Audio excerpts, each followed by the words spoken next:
Pada 10 April 1952, di Ritter, Oregon, sebuah keluarga sederhana, ibu, ayah, dan ketiga anak mereka sedang bersiap-siap untuk merayakan Hari Paskah.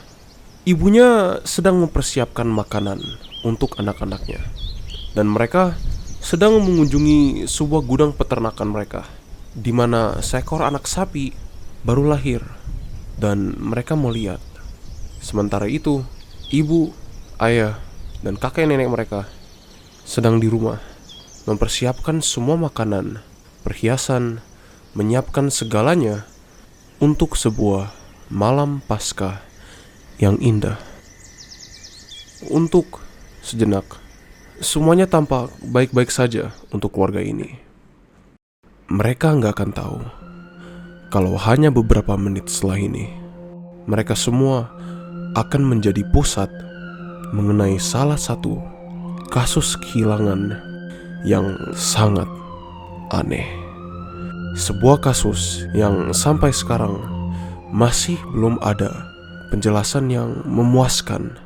Kasus yang melibatkan upaya pencarian yang melibatkan ratusan orang, di mana bukti-bukti dan fakta yang ada saling memberontak dan sama sekali enggak bisa disambungkan. Hari ini saya ingin mengajak kalian untuk mendalami sebuah kasus yang lagi saya ambil dari catatan David Paulides mengenai kasus Missing 411. Dan bagi kalian yang masih belum tahu, dokumentari Missing 411 merupakan sebuah koleksi kasus-kasus yang dikumpulkan oleh pengarangnya David Paulides, di mana definisi dari kasus-kasusnya adalah bahwa mereka sama sekali nggak ada penjelasan yang memuaskan dan nggak ada teori yang 100% cocok dengan kasusnya. Kumpulan kasus-kasus di mana mayoritasnya terjadi di bawah kondisi yang mustahil atau sama sekali nggak masuk akal. Contohnya seorang anak kecil yang menghilang meskipun sedang diawasi oleh begitu banyak orang. Dan kasus-kasus yang seringkali dikelilingi oleh fakta-fakta yang berlawanan. Seperti contohnya tulang atau pakaian seseorang ditemukan di lokasi yang sangat jauh dari tempat di mana mereka menghilang. Dan hari ini kita akan membahas sebuah kasus yang mencolok bahkan dari kumpulan kasus-kasus Missing 411. Sebuah kasus yang berpusat pada pencarian seorang anak kecil. Pencarian yang pada akhirnya mengungkapkan hal-hal yang sama sekali gak bisa dijelaskan. Seperti biasanya, kita akan mulai dengan membahas kejadian kronologis ceritanya, mengumpulkan segala fakta dan informasi yang kita tahu. Sebelum pada akhirnya, kita akan menggunakan informasi itu untuk menjawab atau coba menjawab kasus yang sangat membingungkan ini. Jadi, jika itu terdengar menarik, maka jangan kemana-mana. Karena kita akan langsung mendalami sebuah kasus yang diambil langsung dari dokumentari Missing 411. Sebuah kasus yang bukan hanya dikelilingi oleh informasi yang inkonsisten, tapi juga kasus yang terjadi di bawah keadaan yang benar-benar harusnya mustahil untuk itu terjadi, di mana informasi dan fakta-faktanya saling berlawanan. Kasus yang diselimuti oleh misteri yang begitu tebal, hingga saat ini orang-orang masih mencoba untuk menjawab atau menjelaskan kasusnya. Mari kita bersama-sama mendalami kasus ini, yaitu kasus Missing 411 mengenai kehilangannya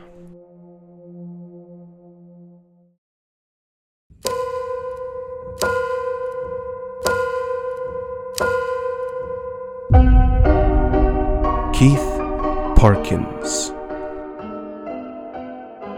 Kasus ini dimulai pada tanggal 10 April 1952. Atau setidaknya tanggal itulah yang ditulis oleh David Paulides di dokumentarinya. Tapi bahkan seawal ini di kasusnya, kita udah punya sebuah kontradiksi. Karena kalau kita lihat koran-koran yang beredaran di sekitar waktu di mana kasus ini terjadi, mereka menulis kalau Keith Parkins menghilang pada hari Rabu, yaitu tanggal 9. Dan menurut saya ini merupakan poin penting. Karena meskipun perbedaannya hanya 1 hari aja, ini menunjukkan kalau bahkan dari hal yang paling dasar aja, kita masih nggak bisa yakin dengan pasti mengenai kasus ini.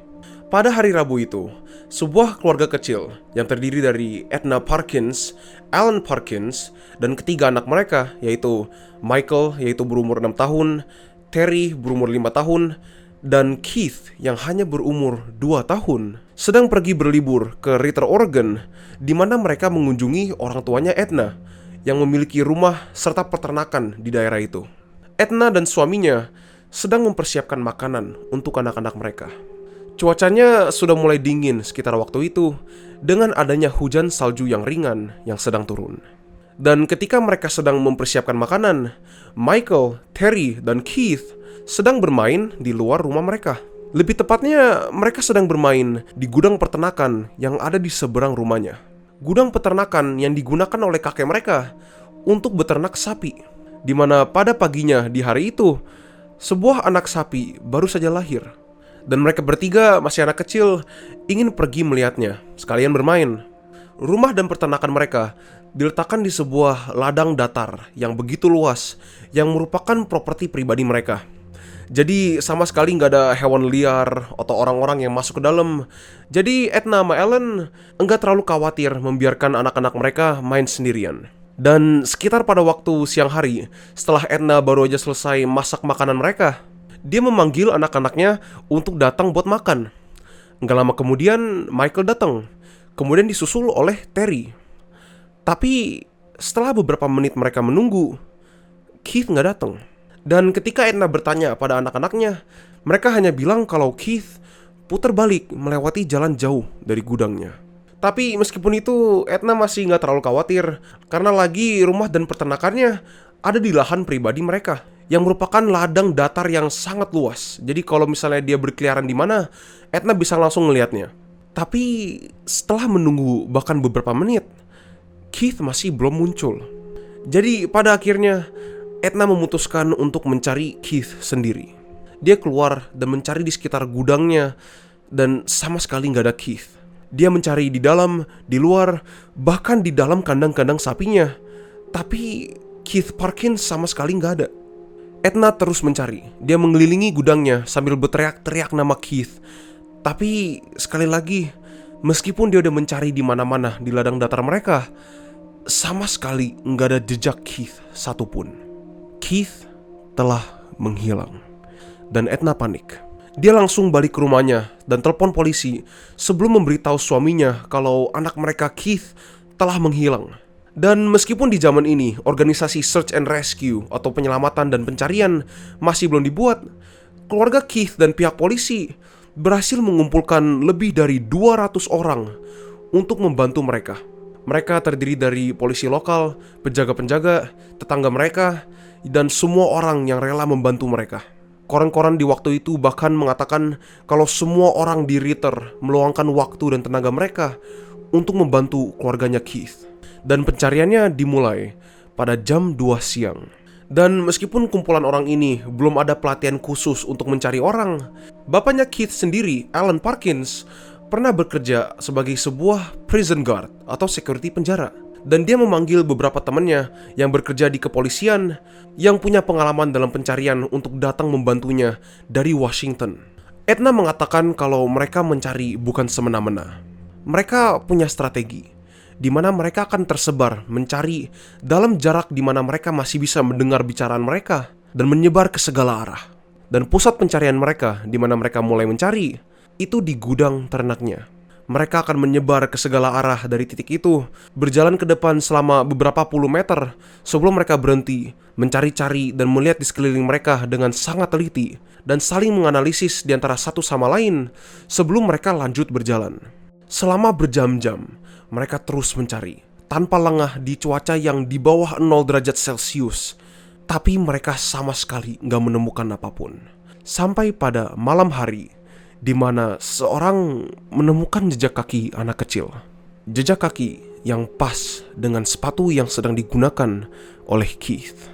Sesuatu yang aneh adalah lokasi di mana jejak ini ditemukan, yaitu 4 mil arah timur laut dari gudangnya. Tapi melihat ini, mereka menjadi lebih semangat dan mereka terus mencari, berpikir kalau mereka semakin dekat ke Keith. Tapi dengan cuacanya yang sangat buruk dan hujan salju yang begitu deras, jejak kaki tersebut langsung tertutup hanya sekitar beberapa menit setelah ditemukan. Tapi bahkan setelah ini, semangat mereka sama sekali nggak pudar. Mereka terus berjalan, terus mencari, melewati lumpur-lumpur dingin, bebatuan yang tajam dan curam, semak-semak yang tebal, di udara yang sangat dingin, demi mencari anak ini. Mereka terus mencari tanpa berhenti sepanjang malam. Karena mereka tahu kalau mereka beristirahat, bahkan 1 menit aja, yang akan mereka temukan bukanlah Keith Parkins, melainkan hanya tubuhnya yang sudah tidak bernyawa. Pencariannya terus berjalan, lewat dari jam 12 malam, dan semakin lama semangat mereka akhirnya semakin memudar. Seberapa lama seorang anak kecil bisa tahan hidup di cuaca yang separah ini? Bahkan bapaknya Keith sendiri, yaitu Alan, mulai dipenuhi oleh rasa takut yang begitu tajam. Mereka terus mencari tanpa berhenti, tanpa beristirahat, lewat dari jam 6 pagi, dan masih sama sekali nggak ada jejak Keith. Harapan mereka mulai padam dan semangat mereka memudar. Bapaknya Keith yang sudah sangat lelah terus mencari, tubuhnya yang udah sangat capek dipaksain bergerak. Sebelum akhirnya pada jam 6.45 pagi, salah satu pencarinya, Charles Shawn, menemukan sesuatu. 6 mil ke arah barat dari tempat di mana mereka menemukan jejak kakinya, di lokasi yang bernama Skull Canyon, Charles Shawn menemukan tubuh seorang anak kecil, tengkurap di lantai dan beku sepenuhnya. Dia langsung memanggil Alan yang kebetulan nggak terlalu jauh darinya, dan Alan langsung berlari beratusan meter tanpa henti ke arahnya. Dan di situ Alan melihat anaknya, Keith Parkins, yang badannya kini dalam kondisi beku total. Kulitnya biru, topi dan jaketnya telah dilepas dan diletakkan di sampingnya. Baju dalamnya robek, dan semua kulit badannya ditutupi oleh bekas cakaran yang begitu banyak. Alan yang melihat anaknya sendiri dalam kondisi seperti ini, menggendongnya ke pelukannya. Dan dia mengatakan kalau badannya dingin, kulitnya keras dan kaku, layaknya orang yang sudah meninggal. Tapi meskipun ini, Alan tidak menyerah. Dengan tubuh anaknya yang beku dalam pelukannya, dia berlari langsung secepat mungkin kembali ke rumahnya. Dia memaksa tubuhnya untuk bergerak, berlari melewati semak-semak yang beku dan tajam, lumpur-lumpur yang dingin, dan salju yang sangat tebal. Selama 4 mil kembali ke rumahnya, tanpa beristirahat bahkan 1 detik pun. Dimana setelah mereka sampai ke rumahnya, Keith langsung dibawa ke landasan terbang, dimana ibunya, Edna, dengan sebuah pilot yang bernama Jack Lemberger sedang menunggu mereka. Dan dengan sebuah pesawat kecil, mereka langsung membawa Keith ke Bandara Pendleton, di mana polisi langsung bertemuan dengan mereka pas setelah pesawatnya mendarat, dengan ambulans yang langsung membawa Keith ke rumah sakit darurat terdekat. Dan Alan, meskipun badannya udah sangat lelah setelah mencari dan bekerja sekuat tenaga untuk mencari anaknya selama berjam-jam, pantang istirahat. Dan bersama dengan istrinya, mereka menunggu dalam rumah sakit itu selama berjam-jam mendampingi Keith, anak mereka. Kemudian setelah beberapa jam lewat, Keith, anak yang hanya berumur 2 tahun, yang berkeliaran sendirian dalam kondisi cuaca yang begitu ekstrim, berkeliaran di daerah yang begitu dingin, dalam daerah yang sangat bahaya selama lebih dari 19 jam, akhirnya membuka matanya dan kembali sadar. Entah bagaimana caranya, tapi Keith hidup. Dia selamat. Dan hal pertama yang dia ngomong ke orang tuanya adalah kalau dia haus, dan dia minta segelas air untuk minum. Dia menderita radang dingin dan dehidrasi yang parah, dan tubuhnya dipenuhi oleh cakaran. Tapi setelah beberapa hari dirawat oleh rumah sakitnya, Keith kembali sehat sempurna. Dan ketika mereka tanya pada Keith mengenai apa yang terjadi dan kenapa dia bisa sampai sejauh itu, Keith mengatakan kalau dia gak ingat apa-apa. Yang cuman dia jawab adalah cakaran-cakaran di tubuhnya adalah hasil dari seekor kucing yang menyakarnya. Dan selama proses pemulihan, Edna gak pernah sekalipun meninggalkan sisi Keith. Edna mengatakan kalau dia selalu berpegang pada harapan, dan dia tahu kalau anaknya, Keith, akan kembali dengan selamat dan hidup. Tapi Alan, bapaknya, orang yang melihat Keith dan yang menggendong tubuh beku dan dinginnya sendiri, bilang kalau pada saat itu dia yakin kalau Keith sudah meninggal. Tapi meskipun itu, dia nggak menyerah. Meskipun dia yakin kalau Keith sudah tiada, dia tetap menggendongnya dan tetap berlari 4 mil kembali ke arah rumahnya selama bekerja lebih dari 19 jam untuk mencarinya. Mungkin dia mengharap kalau pikiran dia salah. Mungkin dia berharap bahwa suatu mujizat akan terjadi. Mungkin dia didorong oleh kasih sayangnya yang begitu besar pada Keith. Entah apapun alasannya, usaha itulah yang akhirnya menyelamatkan Keith. Dan itulah semua yang kita tahu mengenai kasus ini. Dan mungkin dari luarnya bagi kalian kasus ini nggak terdengar terlalu membingungkan. Hanya setelah kita melihat ke dalam, melihat ke fakta-fakta yang tersirat dalam kasus ini, baru kita akan menyadari betapa nggak masuk akal dan anehnya kasus ini sebenarnya. Pertama adalah kondisi di mana Keith menghilang. Ketika kakaknya Keith, Terry dan Michael Parkins kembali ke Edna, Keith masih ada di gudangnya. Tapi hanya setelah beberapa menit lewat dan Edna keluar untuk mencarinya, Keith sama sekali nggak ada di mana-mana. Bahkan setelah Edna mencari puluhan meter di sekeliling gudang, dia sama sekali nggak melihat bahkan jejak kakinya Keith sekalipun. Keith telah menghilang dengan sangat cepat. Hanya dalam beberapa menit, Keith telah jalan dari gudangnya ke tempat di mana Edna sama sekali nggak bisa menemukannya, ke jarak yang begitu jauh, bahkan sampai Keith sendiri nggak bisa mendengar Edna berteriak-teriak namanya. Dan ini menurut saya udah sangat aneh. Gimana caranya anak yang hanya berumur 2 tahun, yang kemungkinan besar baru belajar jalan beberapa bulan yang lalu, bisa kabur dan menghilang begitu cepat dari pandangan seorang dewasa? Ini membuat orang berpikir, apakah kehilangannya Keith Parkins ada hubungannya dengan campur tangan seseorang? Tapi meskipun situasi dan kondisi di mana Keith Parkins menghilang itu cukup aneh, sesuatu yang jauh lebih aneh adalah jarak yang ditempuh Keith selama dia menghilang selama 19 jam itu. Kalau kita lihat jarak yang ditempuh Keith dari gudangnya ke tempat di mana mereka menemukan jejaknya dan ke tempat di mana mereka akhirnya menemukan Keith Parkins, selama 19 jam Keith melewati jalanan yang dipenuhi oleh batu es yang tinggi dan curam, bebatuan yang tajam, dan lumpur-lumpur dingin sejauh 12-13 mil dari gudangnya sendirian. Beberapa koran di waktu itu bahkan mengatakan kalau untuk menempuh jalan ini, Keith harus melewati sebuah sungai. Dan meskipun di hari itu kemungkinan besar sungainya beku, itu nggak membuat melewati sungai itu lebih gampang untuk anak yang hanya berumur 2 tahun.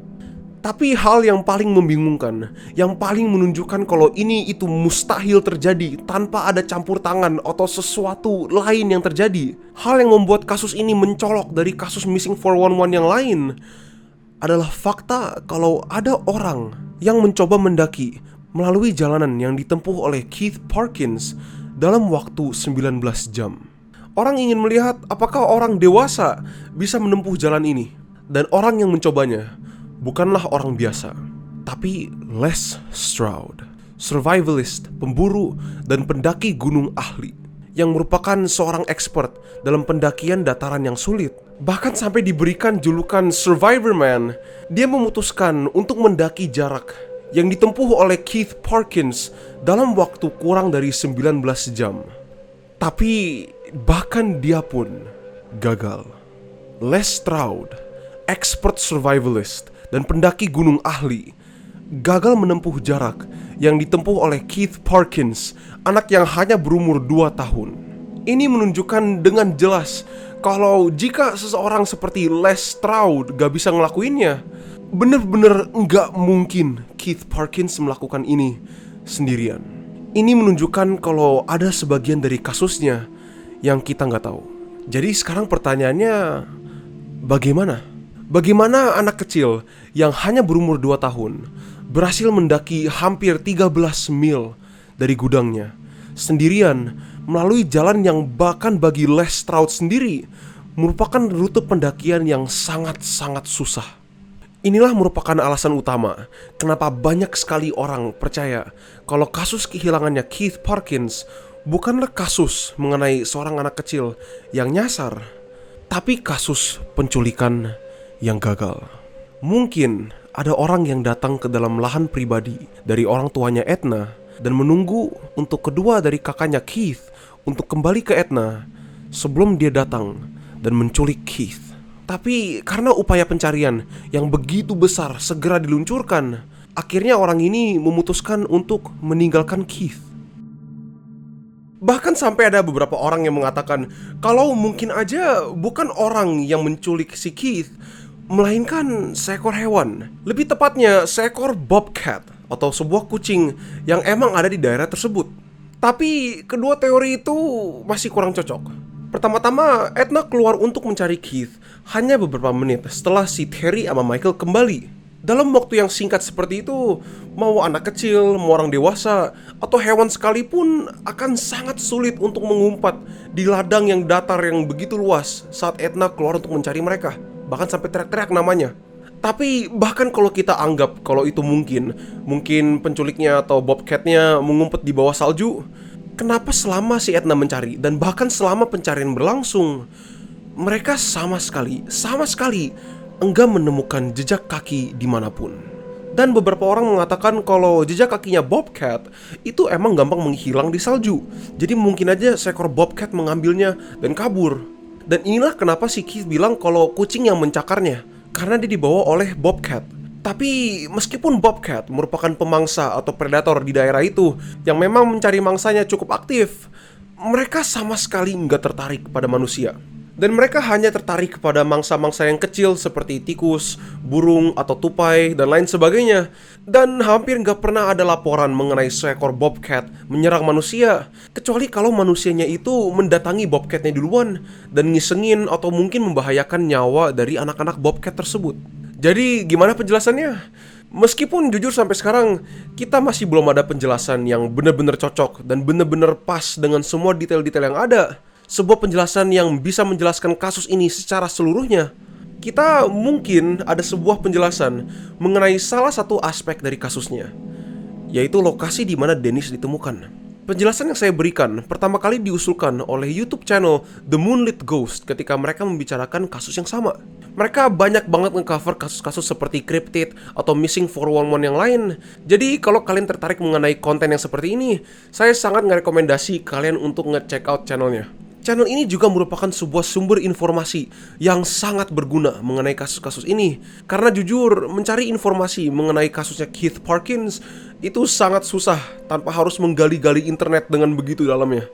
Tapi teorinya kayak gini, kalau kita lihat posisi rumah dan posisi gudangnya, kita bisa melihat kalau gudangnya memiliki dua pintu untuk masuk dan keluar, di depan dan di belakang. Satu menghadap ke rumah dan satu menghadap keluar. Dan ingat apa yang dikatakan oleh Terry dan Michael ketika si Edna memanggil mereka kembali dan menanyakan mereka di mana Keith. Mereka bilang kalau Keith mutar balik dan melewati jalur panjang untuk kembali ke rumahnya. Dan meskipun kita nggak tahu sama sekali mengenai gimana pemikiran Keith ini sebenarnya, kita bisa berspekulasi kalau mungkin anak yang baru umur 2 tahun ini masih belum terlalu paham dengan konsep arah dan juga orientasinya. Jadi dia cuma tahu kalau untuk kembali ke rumah, maka dia harus maju dan belok ke kiri. Jadi mungkin ketika si Terry dan Michael bilang kalau Keith muter melewati jalur yang jauh, mungkin maksud mereka adalah Keith bukan keluar melalui pintu yang menghadap ke rumahnya, tapi keluar melalui pintu yang membelakangi rumahnya. Jadi ketika dia keluar dan belok ke kiri, dia malah akan berjalan ke arah yang berlawanan dengan rumahnya. Dia akan terus berjalan, bingung kenapa dia gak nyampe-nyampe, terus berjalan lurus ke arah itu, sampai akhir-akhirnya dia pingsan dan gak bisa gerak lagi. Sampai ketika akhirnya dia ditemukan. Tapi ini menimbulkan pertanyaan lagi, yaitu kalau memang Keith berjalan langsung dari gudangnya ke arah di mana dia ditemukan, kenapa mereka menemukan jejak kaki yang sama percis dengan sepatu yang digunakan oleh Keith sekitar 4 mil ke arah yang berbeda seluruhnya dengan arah di mana Keith berjalan? Dengan teori ini, itu juga bisa dijelaskan. Kalau kita perhatiin sepatunya Keith, sepatunya seperti ini. Kita bisa ngelihat kalau alas sepatunya Keith itu rata. nggak ada bergerigi atau tapak yang biasanya kita temukan di sepatu-sepatu modern seperti sekarang. Ini karena pada zaman itu, tapak atau thread pada alas sepatu masih sangat jarang dibuat. Maka akibatnya adalah kebanyakan sepatu buat anak kecil, alasnya rata seperti ini. Nah, dengan itu, perhatiin jejak kaki seekor sapi. Lebih tepatnya, seekor sapi kecil. Mengetahui ini, kita bisa bayangin kalau mungkin aja jejak kaki yang ditemukan oleh pencari-pencari bukan dari Keith, tapi dari sapi ternak yang masih kecil. Karena di sekitar daerah ini ada banyak banget pertanian dan peternakan. Jadi ada kemungkinan kalau pas sebelum mereka datang, ada beberapa sapi yang lewat dan mungkin jejak kaki mereka ketutup setengah oleh salju. Maka hasilnya akan terlihat seperti ini, rata dan agak lancip di ujungnya, sama persis seperti sepatunya Keith Parkins. Jadi mungkin aja Keith Parkins nggak berjalan ke arah di mana jejak kakinya ditemukan, tapi dia langsung jalan dari gudang dan belok kiri karena dia taunya cuma keluar belok kiri nyampe ke rumah, sampai ke lokasi Skull Canyon di mana dia akhirnya ditemukan 19 jam kemudian. Nah, jangan salah paham dulu. Penjelasan ini cuma menjelaskan satu dari begitu banyak aspek-aspek yang membingungkan mengenai kasus ini. Kita masih sama sekali nggak ada penjelasan gimana caranya Keith bisa menghilang begitu cepatnya. Sampai ketika Edna keluar untuk mencarinya dalam beberapa menit, dia nggak bisa ngedenger Edna berteriak-teriak namanya. Dan meskipun dengan teori ini, jalur yang ditempuh oleh Keith akan jauh lebih pendek, itu masih berarti kalau anak 2 tahun ini melewati tebing-tebing dengan bebatuan yang kasar dan tajam, semak-semak yang beku dan keras, lumpur-lumpur dingin, dan mendaki jalanan yang sangat sulit dengan sendirian, terus-menerus tanpa berhenti selama 19 jam. Dan fakta kalau setelah semua itu, dia masih selamat, itu menurut saya menunjukkan kalau kita masih kehilangan sebuah bagian besar dari kasus ini. Namun sayangnya, untuk sekarang hanya segitulah yang bisa saya berikan pada kalian mengenai kasus ini. Dan untuk seterusnya, kita hanya bisa bersyukur bahwa kasus mengenai kehilangannya Keith Parkins hanya merupakan sebuah misteri dan bukan sesuatu yang lebih tragis. Dan dengan itu, saya ingin berterima kasih pada kalian semua yang telah menonton sampai sini. Kasus mengenai kehilangannya Keith Parkins jujur merupakan kasus Missing 411 yang pada awalnya itu yang pertama kali menarik saya kepada konsep koleksi Missing 411 oleh David Paulides ini.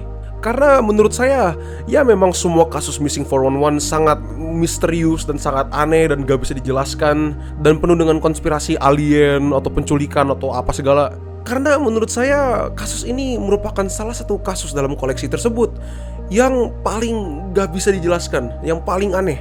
Gimana anak yang berumur 2 tahun bisa kabur begitu cepat dari mamanya dan berjalan selama 19 jam melalui dan mendaki dataran yang sangat sulit bahkan untuk orang dewasa sendirian. Ditambah lagi Keith Parkins yang bahkan sampai sekarang nggak pernah ingat apapun mengenai cerita ini atau kasusnya. Dia cuma ingat kalau dia dicakar oleh kucing, dan bahkan kucing apa dia juga nggak ingat.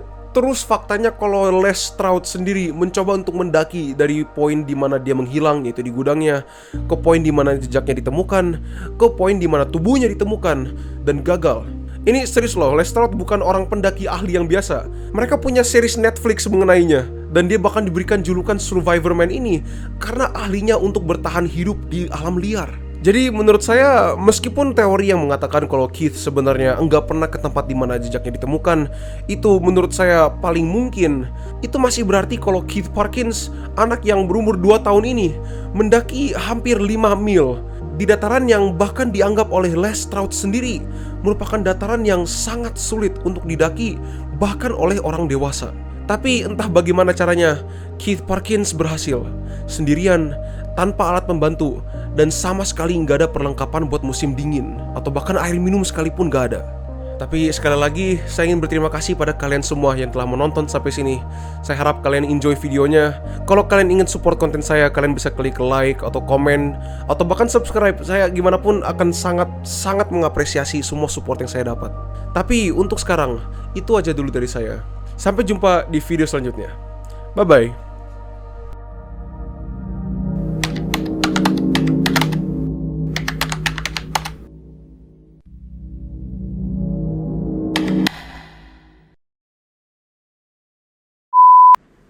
How do you know everything I can do? Like you can read my mind. I can read your movements! No.